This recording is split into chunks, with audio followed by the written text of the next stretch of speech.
Governor Snyder, a couple of weeks ago, you were asked a question about how much money the state of Michigan would be willing to bring to Detroit, and the response, of course, was that the state of Michigan cannot be in the business of helping every struggling city.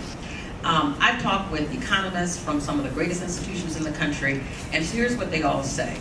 They all say that there is no way, it's virtually impossible for Detroit to recover and or rebound without some injection of capital.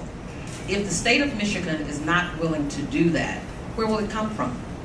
Yeah, Mildred, what I've said is I'm willing to look at that. And there are things, some of these programs I just talked about with Bank delay require investment by the state to help be supporting of that. I just gave a public safety message recently that talked about how we can do a jobs program for the structurally unemployed for $15 million in 4 cities. A good component of that would be in Detroit.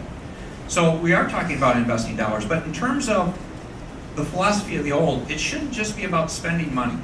One of the big challenges, if you look at the review report that just came out, that Detroit has run a deficit since 2005 of significant dollars. It's borrowed over $600 million just to get by. It's just borrowing another $137 million.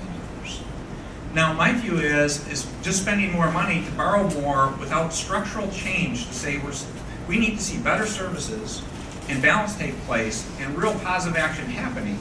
And that's when I'm most interested to say, now we're on a path to success, let's check off some of those boxes on that list of things to do.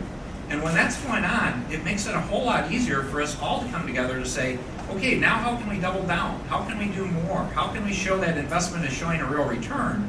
Instead of having people believe it's simply being spent to continue the old way of doing things that just didn't work.